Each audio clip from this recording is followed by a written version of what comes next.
सही वक्त पर करवा देंगे, सही वक्त पर करवा देंगे हदों का एहसास, सही वक्त पर करवा देंगे हदों का एहसास। कुछ नाले खुद को समंदर समझ बैठे हैं की ह्या कृषी मंत्र्याला लाजलं पाहिजे, लाज वाटली पाहिजे। मी वेगळ्या भाषेत नाही, शुद्ध भाषेत बोलायचा प्रयत्न करतो की एवढ्या नर्तकीला इथं येऊन नाचवतोय। बाबा तुझ्या का पोटात दुखता है? हम एक बार बुलाने के बाद छोड़ते नहीं हैं।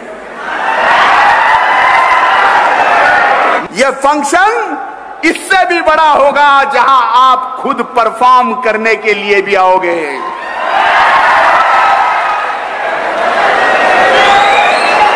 अनेक मान्यवर कलाकार या परळी नगरीमध्ये, प्रभू वैद्यनाथाच्या नगरीमध्ये आपण आणले, पण आज आपल्या सर्वांचं म्हणल्यापेक्षा ज्यांना एका आगळ्या वेगळ्या पदवीनी नावाने आज संबंध जगभर ज्यांना ओळखलं जातं, त्या रश्मिका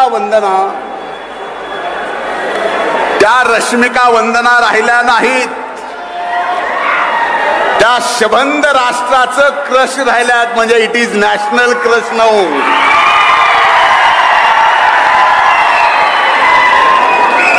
आजच्या या उद्घाटन समारंभाला रश्मिका मंदना इथं आलेल्या आहेत। थोड्या वेळात कृती सानोन पण इथे येत आहेत।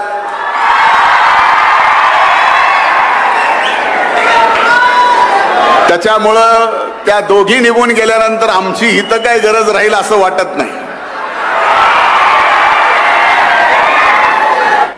की ह्या कृषी मंत्र्याला लाजलं पाहिजे, लाज वाटली पाहिजे। मी वेगळ्या भाषेत नाही, शुद्ध भाषेत बोलायचा प्रयत्न करतो की एवढ्या नर्तकीला इथं येऊन नाचवतोय। बाबा तुझ्या का पोटात दुखत आहे? आमच्या भगिनींनी जर आपली कला श्री वैद्यनाथ सार्वजनिक गणेश महोत्सवामध्ये या ठिकाणी दाखवली, तर ती कला तुम्ही त्या कलेला शेवू देऊ नका। जर धनंजय मुंडे वाईट असेल तर तुम्हाला अधिकार आहे धनंजय मुंडेला शिवी द्यायचा, पण एक जर आमची भगिनी इथं आपली कला दाखवत असेल तर त्या कलाकाराला नाव ठेवायचा अधिकार तुम्हाला कुणीही दिला नाही, हे आवर्जून आणि ठासून मी या ठिकाणी सांगतोय। अजय अतुल दोनदा या ठिकाणी कॉन्सर्ट करायला येत आहेत,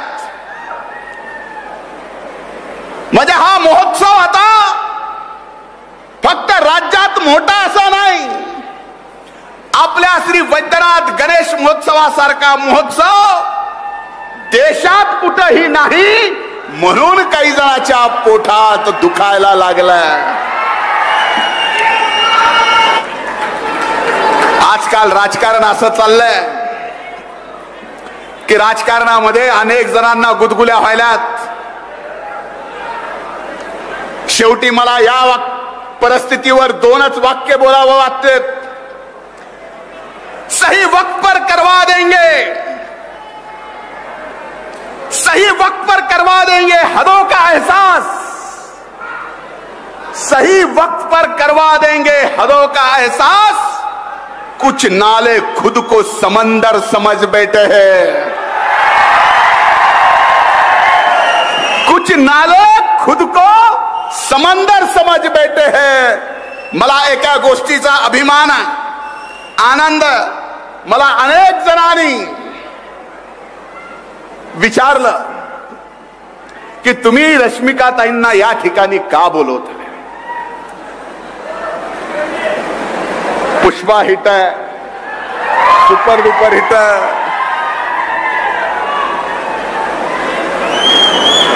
एनिमल तो पूरा नहीं देखा, जो भी देखा चार्टर देखा तो चार्टर भेजा।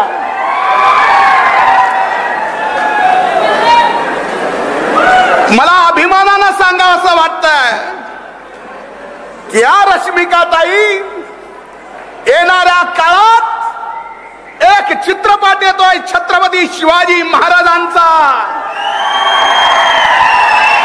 युगपुरुष जानते राजे छत्रपती शिवाजी महाराजांचा चित्रपट येतोय आणि त्या चित्रपटात छत्रपती शिवाजी महाराजाच्या सुनबाई म्हणून कोण काम करत असतील तर त्या रश्मिका आहेत, हे आपल्या सर्वांच्या समोर सांगणं माझं कर्तव्य आहे। कृती सनोन आल्यात, यायला वेळ आहे। त्यांनी सीतेचं काम एवढं उत्कृष्ट केलंय की आम्ही रामायणामध्ये वाचताना रामानंद सागर साहेबांची सिरियल पाहत असताना दीपिकाला जी सीता पाहिलं त्याच्या पलीकडे जाऊन खऱ्या अर्थानं सीतेचं एक कलाकार म्हणून आपल्यातलं रूप आगळलं। ते रूप कृती सोननच्या इथं आल्यानंतर आपल्याला पाहायला मिळेलच। म्हणून आज आलेल्या सर्व पाहुण्यांचे मी मनपूर्वक स्वागत करतो। आपण वेळ दिलात, या नाथ प्रतिष्ठानची प्रतिष्ठा वाढवलीत। एक दिवस निश्चित येईल की या सर्व मान्यवरांची कला आज बीडच्या परळीत ही नाथ प्रतिष्ठानच्या वतीनं गणपती महोत्सवाचं आयोजन करण्यात आलं होतं। कॅबिनेट मंत्री धनंजय मुंडे यांनी या कार्यक्रमाचं आयोजन केलं होतं। विशेष म्हणजे या कार्यक्रमाच्या उद्घाटनाला चक्क नॅशनल क्रश रश्मिका मंदाना आणि कीर्ती सनन यांनी उपस्थिती दर्शवली होती। गणेश उत्सवानिमित्त या उद्घाटनाच्या कार्यक्रमात अनेक सांस्कृतिक आणि मनोरंजन नृत्याच्या कार्यक्रमाचं आयोजन करण्यात आलं होतं। यामध्ये अभिनेत्री सोनाली कुलकर्णी, तेजा देवकर, पूनम कुडाळकर यांच्यासह इतर अभिनेत्रींनी नृत्याचे कार्यक्रम सादर केले होते। तसंच अभिनेता संकर्षण कराळे, यावेळी पुष्पा फेम अभिनेत्री रश्मिका मंदाना, अभिनेत्री कीर्ती सनन यांनी उद्घाटन सोहळ्याला हजेरी लावल्यानं वेगळाच उत्साह उपस्थितांमध्ये जाणवला होता। दरम्यान या फेस्टिवलमध्ये रसिकांसाठी आठवडाभर विविध कार्यक्रमाची मेजवानी ठेवली होती। यामध्ये नाटक, हास्य जत्राचे शो, म्युझिकल डान्सिकल कार्यक्रम, सेलिब्रिटींच्या मुलाखती यांचा समावेश असणार होता। या कार्यक्रमाचा सर्वांनी आस्वाद घेतला होता।